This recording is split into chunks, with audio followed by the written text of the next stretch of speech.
Hey guys, it's Haley and welcome to another bookish video.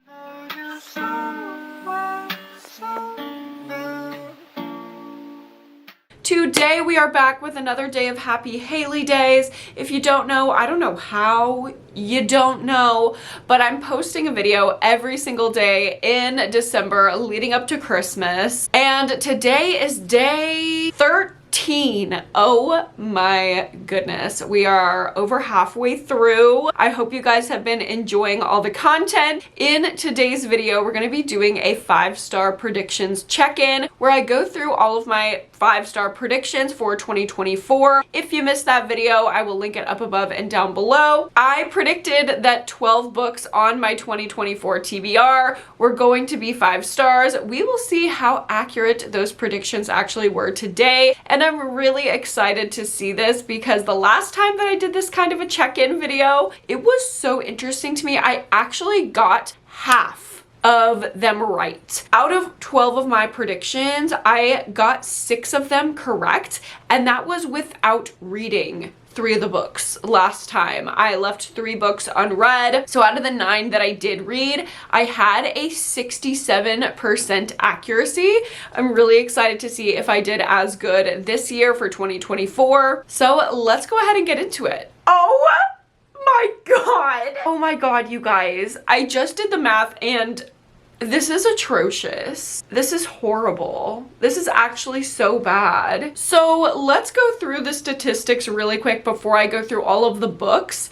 Out of the 12 5-star predictions that I made for 2024, I only read 6 of them. I kind of failed in that regard. I only read half, but granted, I will go through the ones that I left unread and tell you why I didn't read them. And then out of the ones that I did read, how many were 5 stars?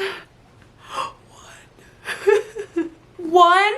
Are you kidding me? I feel like I failed. I feel like I don't know what I was thinking when I made these predictions, but they were so bad. So obviously 5 of them were not 5 stars. Now we're gonna go through all the books. First, I'm gonna go through these 6 books that I didn't read and let y'all know why. First up, I predicted that Crescent City would be a 5-star read for me, but I ended up reading Throne of Glass instead this year. And then when I got into a fantasy mood again, I ended up reading Fourth Wing. That one just appealed to me a little bit more in the moment. And also Onyx Storm is coming out and I wanted to be kind of like on the hype train for that. So I haven't read Crescent City yet. I still do plan on reading it because I have the books and I do think that this could be a 5-star read still, but yeah, that's why I did not get to it in 2024. Next up, we have How Strange It Is to Be Anything at All by Joe Riley. I just thought that this was going to be something way different than it actually was. Like, I thought this was going to be a gay little book because that's kind of like what it presents itself to be, but it's just kind of, I read the first couple stories once I found out this was a short story collection and not a novella like I thought it was. Maybe I should have, I don't know, cracked open the book. I read a couple of the short stories. They're only like a page or 2 long and they're not queer and they're just kind of like musings on life. So I was less interested in it than I thought it was gonna be. I didn't end up finishing it. Next up, we have My Murder by Katie Williams. This is about a woman who comes back from the dead to solve her own murder. And I still think that this could be a 5-star for me. I don't know why I didn't read it. I had it on my TBR probably like 5 out of the 12 months of this year. I just, every time I looked at it, I didn't want to read it. I have no explanation. I just didn't. Next up, we have After I Do. Obviously, I got married in 2023. So I was like, oh, this one will be a really good one to read in 2024. Well, girl, it's about to be 2025 and I'm divorced, so we all know why I didn't read that. Next up, we have The Devil Takes You Home by Gabino Iglesias. This is a really fast-paced thriller that I actually got signed and personalized by Gabino when I met him at Texas Book Fest, which was awesome. And I still do think this could be a 5-star. Kind of the same situation with My Murder. Like, every time I looked at it, I just didn't want to read it. I feel like because I'm such a little rebel, sometimes my little adolescent parts show up and they're just like, if you tell me that I have to read something, I don't want to. So I think there was a little bit of that syndrome showing up with these thrillers. And the last 5-star prediction I had for this year that went unread was Delicate Condition by Danielle Valentine. Same thing, I still think this could be a 5-star because it's the feminist update to Rosemary's Baby.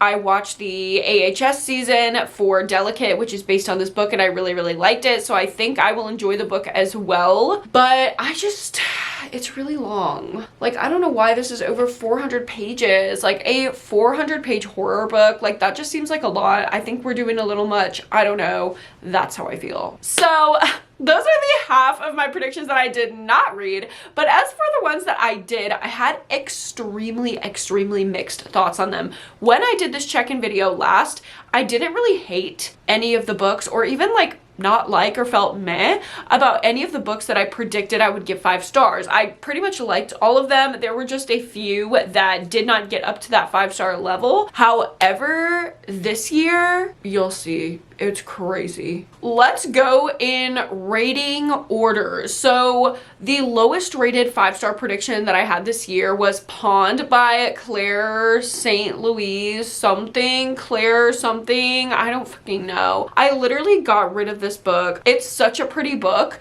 but I sold it to Half Price Books because I literally did not want to see it on my shelves. I thought it was so boring. This book is nothing. Nothing happens the entire book, and not in a fun, cool, normal people type of way where nothing's really happening but you're feeling it all. Like, there was no emotion in this book. All the little things that were described didn't evoke a sense of anything beyond the first like 50 pages. If this was a 50-page novella, I would have given it like 4 stars, but it just kept going on and on and on about nothing. I was bored to tears. I could not have gotten through it without the audio. I just wished that all the words I was reading would have said something. So I ended up giving it 2 stars. Next up, I predicted that The Lost Night by Andrea Bartz would be a 5-star for me as well, and this is another one that I literally unhauled from my shelves. If you missed my recent unhaul video, I will link it up above, down below, all the places. I got rid of so many books, and I can't believe 2 of my 5-star predictions were included in that. I'm sick. Why did I think I was gonna like this so much? Because I've given Andrea Bartz 5 stars and 4.5 stars in the past, so I thought maybe she was just gonna be this like all-time hitter author for me, but this was not a good one. I thought it was really all over the place. It was an average thriller, but I did like the tropes within it. It was set in the 90s, so it had this like nostalgic feel to it. It was about 2 best friends that had this like rift, and there was some obsession, and y'all know I love those kind of things in my thrillers, but the way that everything resolved was just a little too almost like cartoonish for me, and the pacing was all over the place. This was actually a hard one to read strictly because of the pacing, so I ended up giving it 3 stars. Next up, we have You're Not Supposed to Die Tonight by Kaylin Bayron, and now we're getting into the 5-star predictions that I actually did really like. I really liked this one, except for the abrupt ending and the little speculative something that I didn't think was very well integrated. Other than those couple nitpicky things, I really, really liked it. It wasn't like an over-the-top favorite of all time. If those nitpicky things wouldn't have been there, I probably would have given it a solid 4 stars, but I landed on a 3.5 because of that. However, I still recommend it. We are following this eclectic group of mostly queer kiddos who work at this like Friday the 13th experience, where it's kind of like a haunted house, but they're literally acting out Friday the 13th basically for the campers who are staying in these cabins at this horror experience. And then a real killer is sneaking into the cabins and picking off people one by one. Both the guests and the scare actors are at risk, and it is a fun little slasher. However, like I said, it just kind of fell apart at the end. My next 5-star prediction, I actually ended up giving it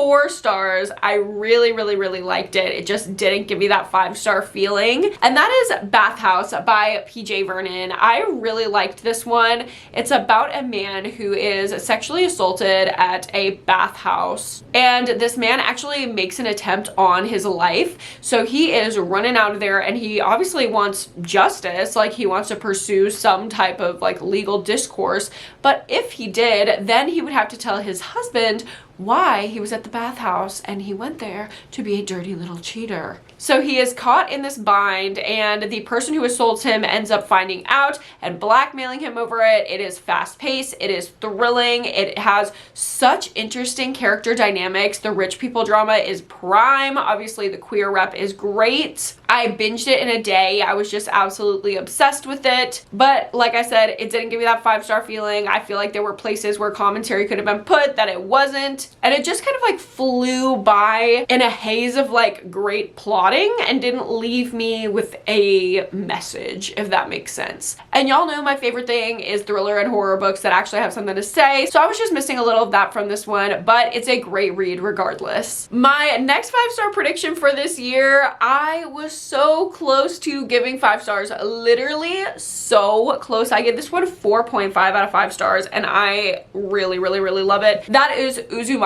by Junji Ito, and I really love this horror manga. I highly recommend it. It's about this town in Japan that is completely overrun by spirals, and I love the art in here. The spiralness of it all is so genuinely scary. I loved the love story at the heart of it. I just wish the little like episodes within this book were more closely connected, or there was some type of through line, like the message was put across like in some kind of way. Like I get it, but also like I wanted a little bit more cohesion, a little bit more from our main characters who were just kind of like leading us through the story but without a very strong presence. So that was the reason for me not giving this 5 stars, but it was just right there. Like I feel like a little bit of cohesion and this would have been a 5-star because I really, really genuinely love Uzumaki. I also really, really want to get into more horror manga in 2025. Actually, you will see my 2025 5-star predictions tomorrow in my next Happy Hailey Days video, and I have some horror manga on there that I cannot wait to share with you guys. The one book that redeemed me slightly, if we can call it redemption, for my 2024 5-star predictions is How Can I Help You by Laura Sims. Thank God I read one 5-star prediction that actually ended up being 5 stars this year. Laura Sims knocked it out of the park with this thriller. We are following this lady who comes across as just like your average little librarian, but she's so much more than that. She's a killer, and a new girl who works at the library starts to suspect that she's a killer. So we follow both of these female perspectives that are kind of unlikable, kind of morally gray, and somehow we're rooting for both of them at the same time.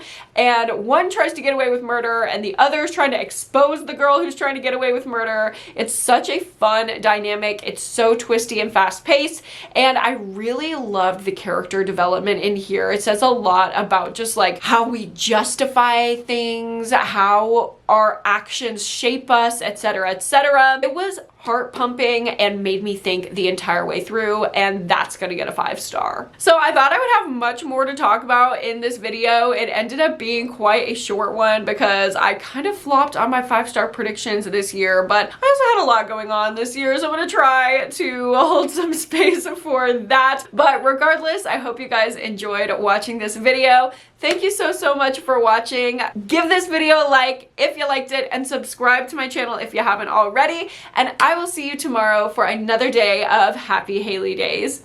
Bye!